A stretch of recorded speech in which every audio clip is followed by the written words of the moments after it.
whole other conversation. But no sense of identity, which is particularly important for teenagers because they'll try on identities like different outfits, won't they? They'll go, do I want to be the kid that wags school? Yes. Do I want to be the kid that follows all the rules? Do I want to be the kid that does my own thing at lunchtime? Do I want to be the kid surrounded by people? Do I want to be the jock, right? So, and I understand that, that's all part of that. But if that looking for or searching for identity is always shadowed by this self-doubt in your own inner resources, then we are setting up our children for great distress.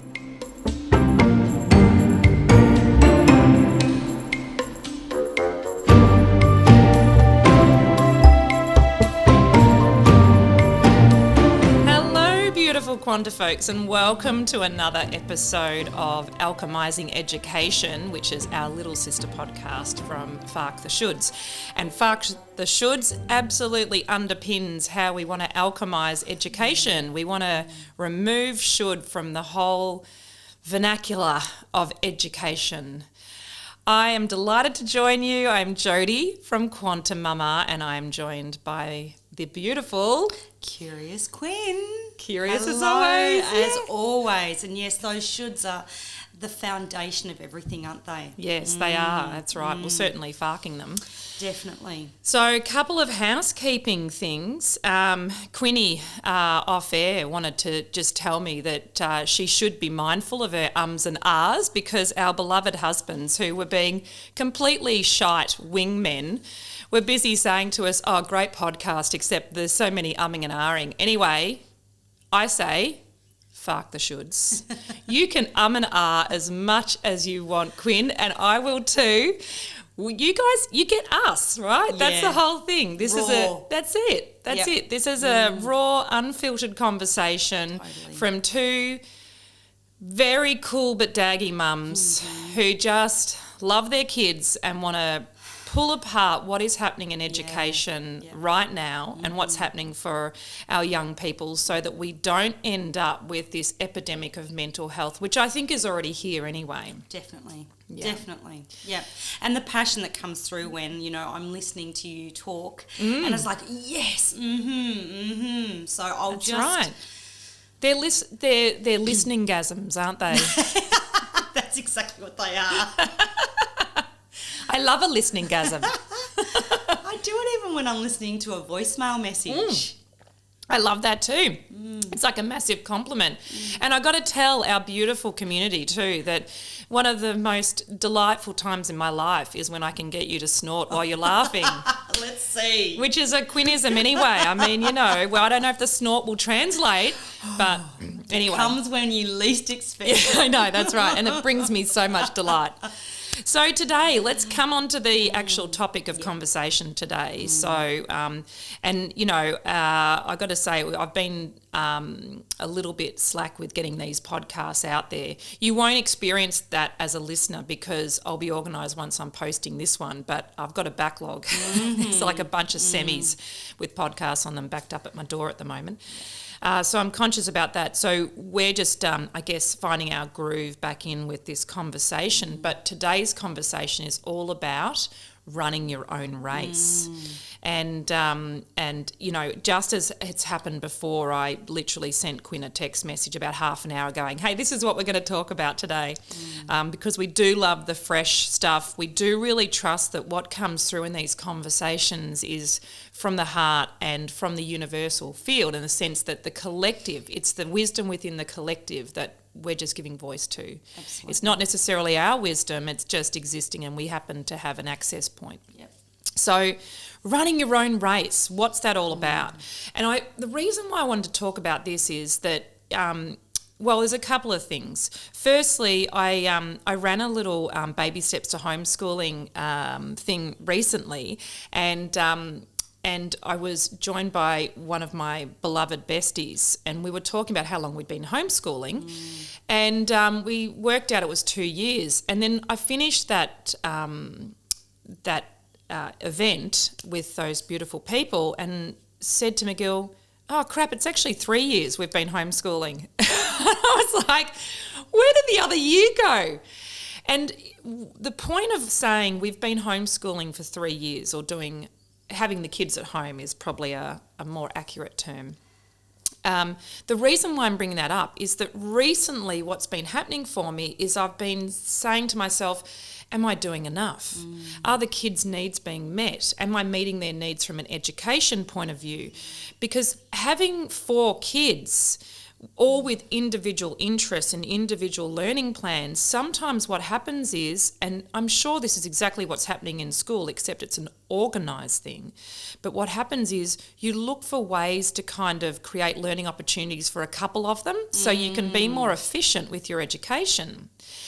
Now, as I start doing that, that's in direct contrast to what I would advocate, and certainly what McGill and I talk about in our Take the Leap course, our parenting course, because it's all about titrating education for the individual and meeting their needs, whether that's in the traditional school system or outside school.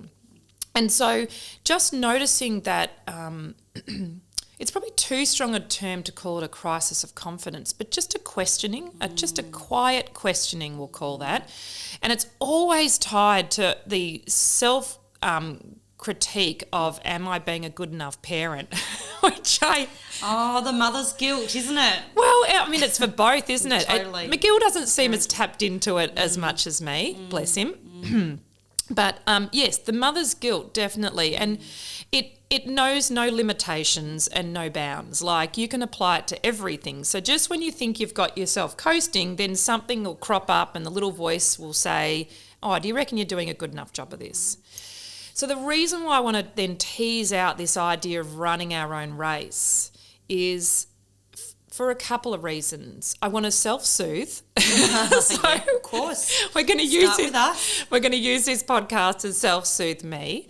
And it's not about convincing our listeners of what we're doing is enough. It's actually about being able to look my kids in the eye and saying, I'm meeting your needs to the best of my knowledge and my ability and my capacity and my heart. That's perfect. I think that'll do. We'll That's retire perfect. on that. Yeah. Because that's about what we can do. Yeah. And it's about teaching them to do the same for themselves. I agree. And it always comes back to what I call a foundational beliefs or foundational ideologies. And that is, I want my kids to be good people. I care not whether they know the full Australian history or what Pythagoras actually means to them off the top of their head. And the only thing I can remember about Pythagoras is Pythagoras. I can't remember the rest of it.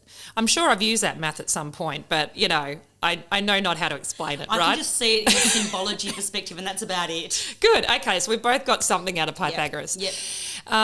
So I'm just curious about what comes up for the curious Quinn when we talk about running our own race. Because, I think as we've touched on in previous conversations, you have most certainly run your own race this year. For those listening to us, we're recording this as we close out the school year here in Australia. So we're talking the tail end of the school year.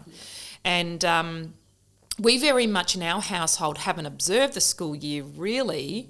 We kind of notice when school holidays are on because more kids become available for plays. But other than that, we don't notice that. You have still observed the school year in some fashion. And so what does that bring up for you when you think about running your own race? Yeah, I just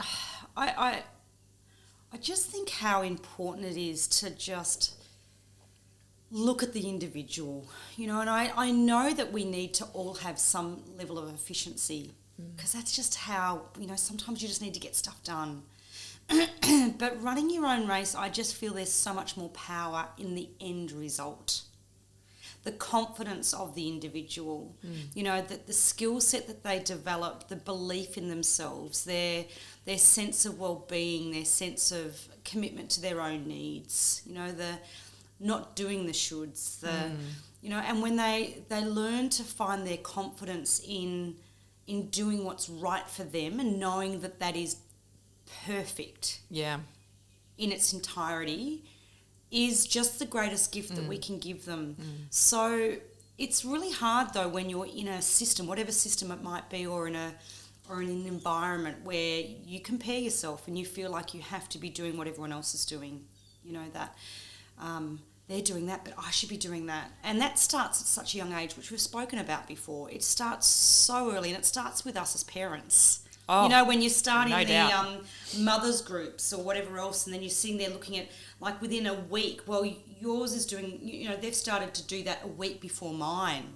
Like, we get to that detail at the very beginning, don't we? That comparison. I remember that. The pissing contest of parents. Yeah, basically. Yeah. And so when we take them through these environments where they're just sitting there thinking, well, why are they doing that and I can't do that? And getting our children to just go, it's okay being you. It's okay focusing on that topic. It's okay doing it that way. And giving them the confidence, because as I've sort of discovered through the system is that you lose a lot of confidence as you go through the years, because you kind of confidence in your ability to make your own decisions, do it your own way. So we lose that individuality. We lose that ability to be us and to be true to ourselves and to be confident within our own way of doing things. You know, there's so many different solutions to a puzzle, or different ways of getting to the end result. Yes. But when we're in an environment where we are constantly sitting beside other people and we're being given a process that we should be following, do it this way to get that result, do it this way to get that result, we do it this way. It's always we're guided about how to learn, or what to learn first, what to learn second, and we then almost get paralysed by the end of it, because we think, well, there's no framework or no structure. I don't know what to do outside of that. Yeah. I don't know what to do. You know, my daughter, who is an amazing cook, and yet she takes for granted her skill set in the kitchen. Like, she just creates things. She doesn't need a recipe. Like, 18, and has never really followed recipes, has been very confident in just substituting ingredients and doing whatever it is that she thinks will work, and having a go at it. And sometimes it works and sometimes it doesn't. But it's that, you know, running your own race around making your own decisions to get to a result, I think is so valuable, because that's where the creativity comes in, and that's where we can create amazing things. Yeah. Whereas if we're all following the same thing, then we're all just creating the same thing, and that's really boring, isn't it?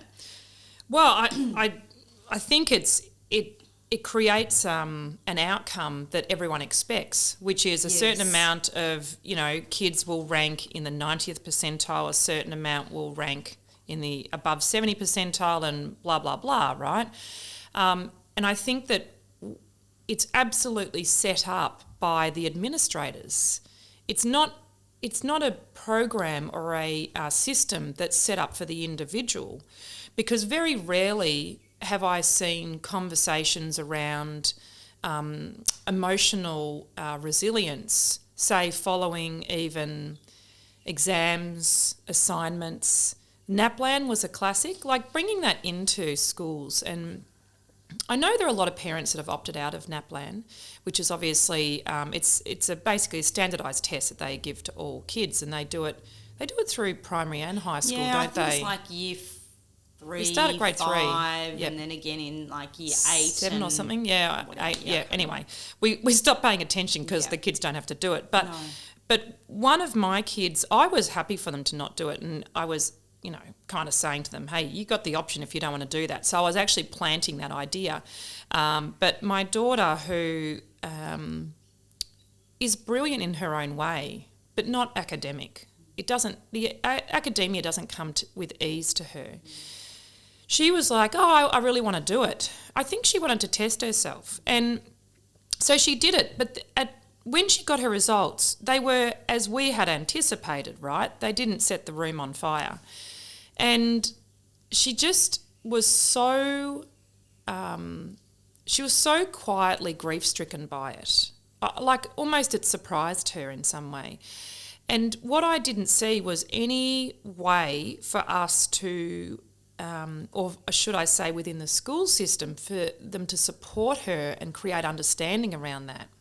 So all that happened was she chose to get this standardised test done, which helps them because then they actually get what appear to be the dum-dums on paper as well. So that gives them a range, right? So she serves a purpose for the administrators.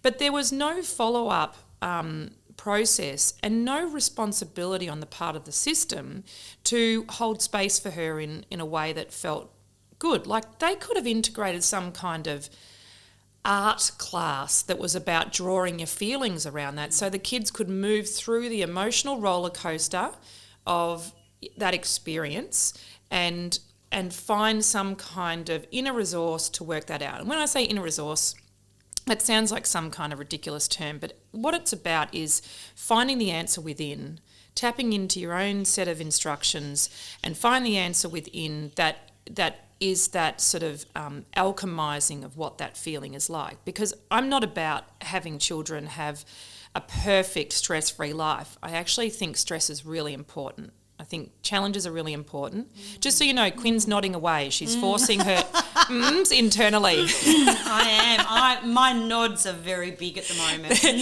Yeah, so what I'm interested in is it's almost irresponsible, because what we do is we create these stresses in this very coordinated system that goes throughout Australia. And I know there'll be certain individuals out there who are tweaking it and, you know, giving it their own. But as a holistic system, it doesn't deal with that. And so then what I'm doing is I'm picking up on what you were talking about, which is it's 1,000 hertz that create this cumulative effect that by the time we get to high school, you've got these kids that don't know if they're Arthur or Martha. So they've got no sense of identity, and that's in a whole other conversation, but no sense of identity, which is particularly important for teenagers because they'll try on identities like different outfits, won't they? They'll go, oh, do I want to be the kid that wags school? Yes. Do I want to be the kid that follows all the rules? Do I want to be the kid that does my own thing at lunchtime? Do I want to be the kid surrounded by people? Do I want to be the jock, right? So, and I understand that, that's all part of that. But if that looking for or searching for identity is always shadowed by this self-doubt in your own inner resources, then we are setting up our children for great distress. And the issue I see, and this is partly from, you know, being a paramedic for 18 years, was, excuse me, I saw all the risk-taking behaviour in that sort of 18 to 25 year. Yep. They were outside slightly, but that was a real risk-taking behaviour. Now, what you've got is kids that are jumping out of the system, not having a sense of themselves, not understanding that really what they need to do is be good people and love themselves. They jump out of the system, they're coming out essentially emotionally damaged, and we're not finding it amazing because it's the norm, right? So no one is perturbed by it. And then they go into a time of their lives where they are in their heightened risk-taking, decision-making and opportunities. And so I'm just curious, like, why is the programming so strong for, say, someone like me who's known as a fiery redhead to still be conflicted with, am I doing enough for my kids? When I already know that overarchingly throughout society, this is what plays out. And I'm not saying it happens to everybody. There is always a kaleidoscope in our society. But I'm just so interested about that thought flow that's happened for me. And I suppose what I want to do is come round to what are some of the things that we have done to create some level of self-assurance that running our own race within this, say specifically, has been effective for us. Yeah, I think I really think for me it was about reflecting on my own education and what I took away from that has helped me in life. Like, what were the things that made a really big difference? So when we stop and say, well, okay, how did education serve us? How did going through school, primary school, secondary, whatever, post that, how does that how did that really help me? And when I started to do that and I started to think about it, I realised that it wasn't the academia And it wasn't the school results, and it wasn't learning. I mean, geography I liked because it was pretty practical for me, and I loved travelling. So that was a topic that I enjoyed. Biology, again, it's about life stuff. So for me, it was about reflecting on what were the life skills that I gained, or who were the people who influenced me most that got me to where I am today. And I realised also that it wasn't just teachers. It wasn't just sitting in a classroom that gave me those life skills or that education. It was well beyond that. It was some of the extracurriculum. It was maybe a family holiday. It was maybe a family friend that took me under their wing and showed me a few things. It was the hobbies that I took up and what I learnt from those hobbies. So I think when I started to reflect on my own education and the value that played in where I am today, and then I started to go, well, okay, do my children need... How important is that education in where they're going to be in 10, 20, 30 years' time? Yes. That's possibly one of the really big pivotal moments for me when I took the leap, the course, because it really took me through that thought process. And I realised that the education system was only one part of my overall learning and setting me up for life. There was so much more beyond it. So I think, that's and then that then gives you the confidence to say, well, it's not just what they get done through the academia that's going to give them what they want in life. Yeah. So that's when I said, well, I didn't go to university. I did go to university, after I'd been working for 4 years. Yeah.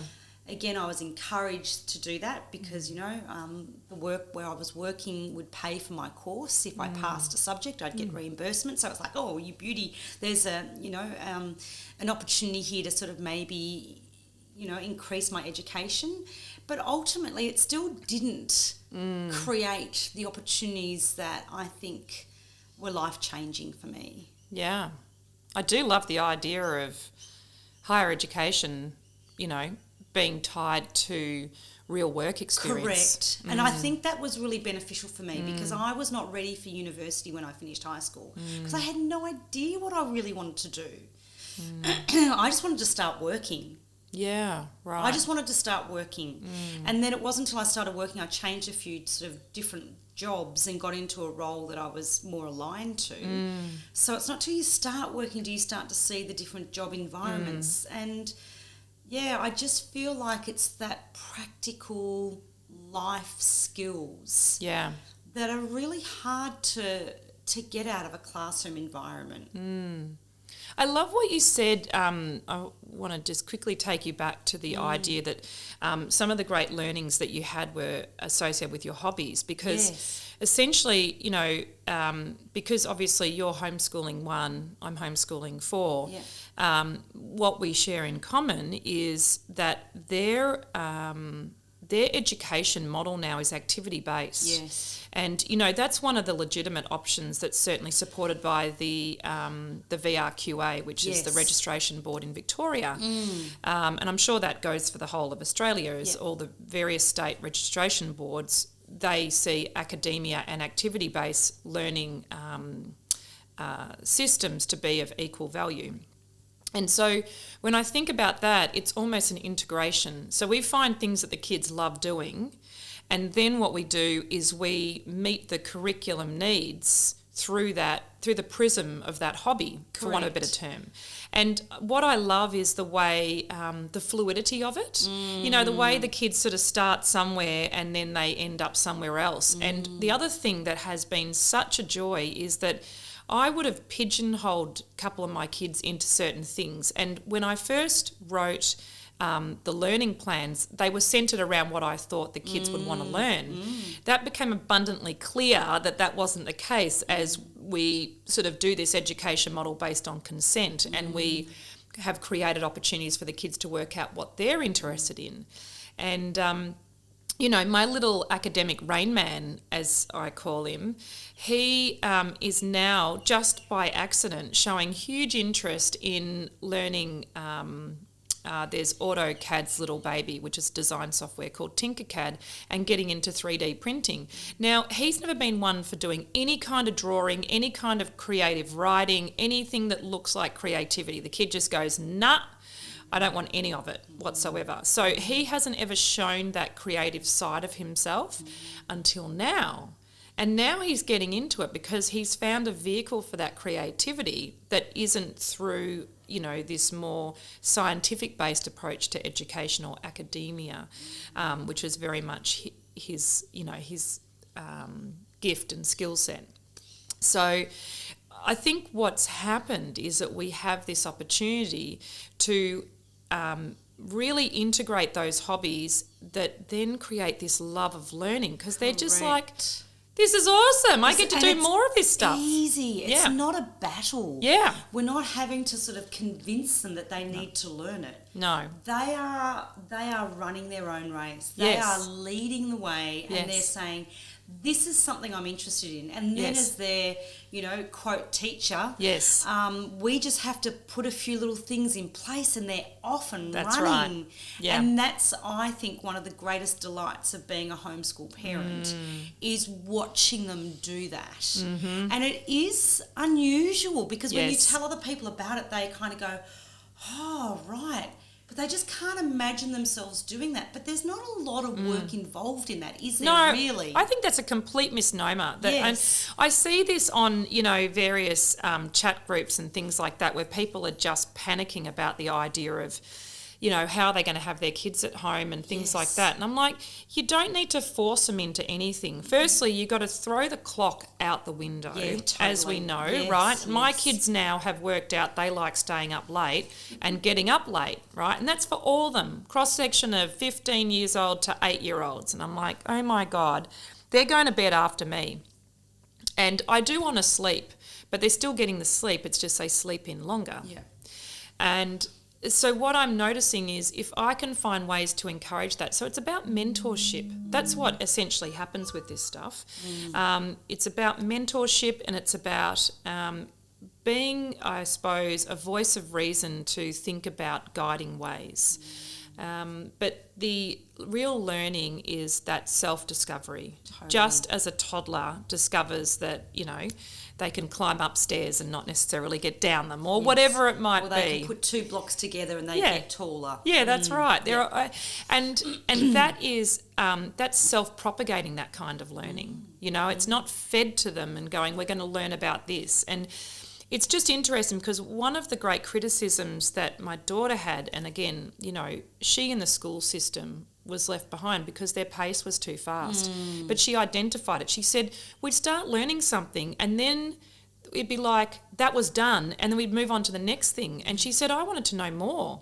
So her pathway of learning is to actually go fully into a subject matter, not have a taste of this. She's not into having a smorgies experience, She wants to have the full gastronomic delight of, that type of food and really, investigate all the aspects of it. And then once she's sort of finished investigating that, then she'll go to something else. She doesn't want a taste of this, taste of that. She wants certainty in what she's looking at.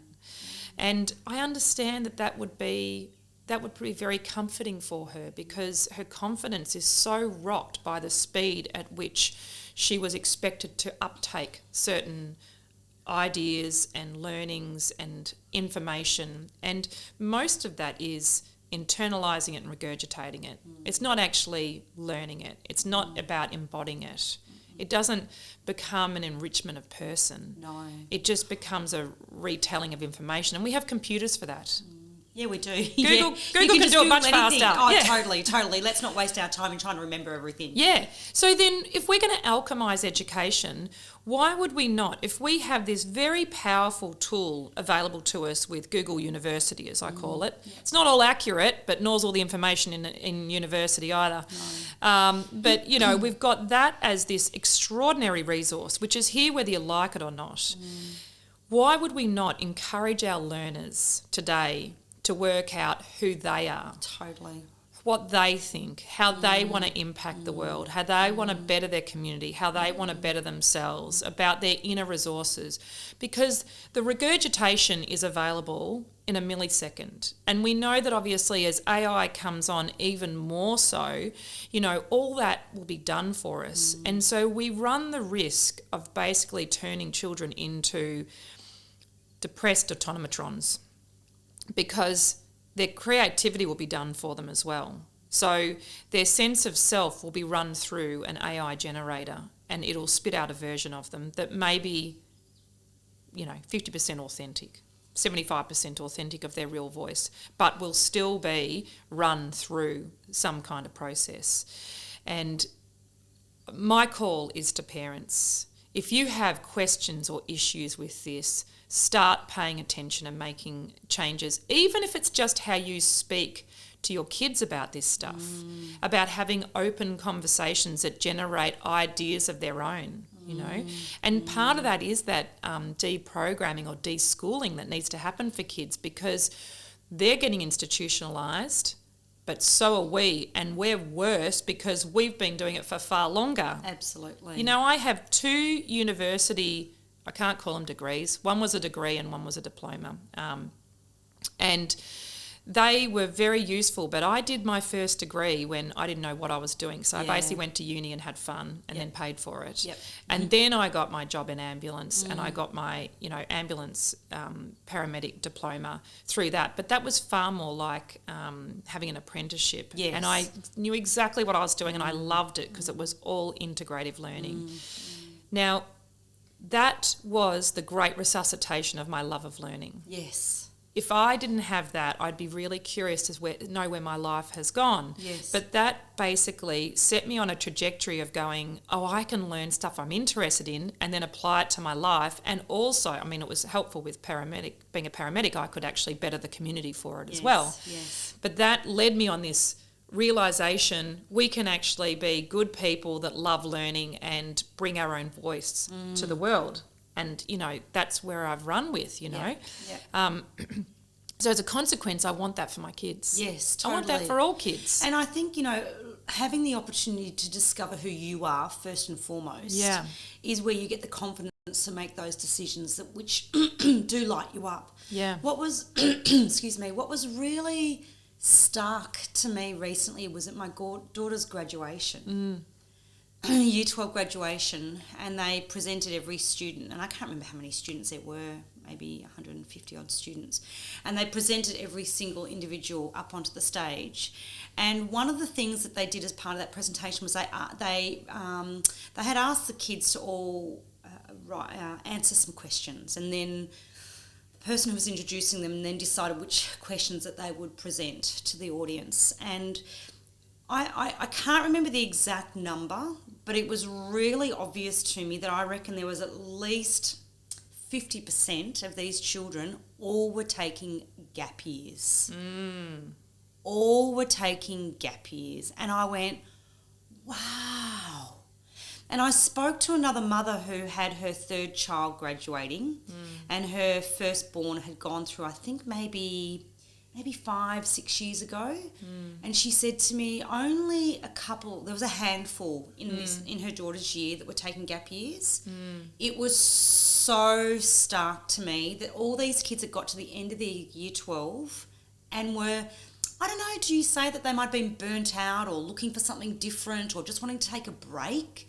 Like Very reasonably so. Totally. And I just thought, wow, I am so pleased to see that these kids are wanting to take a break. Yes. And I know that there was some comments made by some of my friends earlier in the year that they said, oh, if you take a gap year, then you'll you may never go back. Or, you know, it just makes it so much harder because you lose momentum. Not true. Momentum of what, though? Well, I don't know, but there was this belief that it wasn't a good thing taking a gap year. And then when I sort of came to the graduation and saw that so many of them had actually made a decision to do that, I was just in amazement that these kids actually know what they need. I think so too. They really know what what they need and they know. And some of them will continue on. Yes. There won't be a problem. Yes. They'll get to the end of that 12 months after having travelled or just gone and worked in a pub or whatever it is that they were wanting to do, and they'll go, actually, I still do want to go to university. I still do really want to continue studying that. I enjoyed it. I miss it. I want to do it. And there'll be others that go, oh, I'm so glad I just got a little bit of perspective. Yeah. Or I managed to stop and almost step off the treadmill and just go, hang on, that's actually not what I really want. I actually would like to maybe try and work in this area or study this instead, or because when you're going through the school system, we tend to also, I think, just do what we're good at. Yes. Or where we get the results, or where we're encouraged to go. Yes. Like, oh, I'm really good at maths, for example, which I'm not, but I'm really good at maths, and so therefore I must study this, or I must move in this direction. But maybe that's not really what you're meant to be doing. You might be good at maths, but it might be in something completely different. Yeah. And it's so one-dimensional anyway. I'm good at math, therefore I'll go do, STEM or whatever. I just kind of go, it's so limiting, and it doesn't talk to the creativity of the individual. Every individual is creative in their own way. It just depends on how they express it. Correct. And, children that have been pigeonholed into a certain academic stream often will have a sense they are not creative because they are, being fed all the information. So they stop flexing the muscle of creativity, which we all take for granted in our children when they're toddlers. That is all about being creative. So I guess, what I want to do is just close this conversation with, just some encouragement of parents to, if you recognise the value in your children having a gap year when they finish high school, then give some consideration about bringing that earlier. There is really no need to flog the dead horse all the way through the end of high school, because you may end up with a far more impressioned child in a way that you weren't hoping for. You can do a gap year, a gap month, a gap 6 months. A gap term. Any way you can, right? Just find a way to check in with your kids, and you will know in your heart whether you are feeling like your kids are at their fullest expression or whether they're not. And I certainly feel so grateful. And it's not to say that having kids home all the time is easy. It's not. McGill and I often want to run away and escape just for a little break. There's no noonas happening anymore. They're all gone. The kids are home. And you've got to navigate around work and things like that. Yeah. But you can actually bring all of those possibilities into your life, I'm so blessed to have a job that supports me and understands my kids are home educated, because, then my job understands that, my team understand that sometimes I'm not available because I'm with the kids and I work more flexibly. That is a reality of our world now. We're so lucky from this point of view. Now is one of the most perfect times to give yourself a break and give your kids a break if that's what's calling you, because you are well supported. Yes. So having a think about what it means to you, what it means to your kids, and whether there's a way that you could tweak these things into running your own race. Absolutely. It's endless possibilities. We just have to be able to think outside the square. Ain't that the case? Go circular. Get smooth. I love it. No squares. Until next time, beautiful people, thank you so much for joining us. We have loved this chat. Absolutely. Talk to you soon. Bye.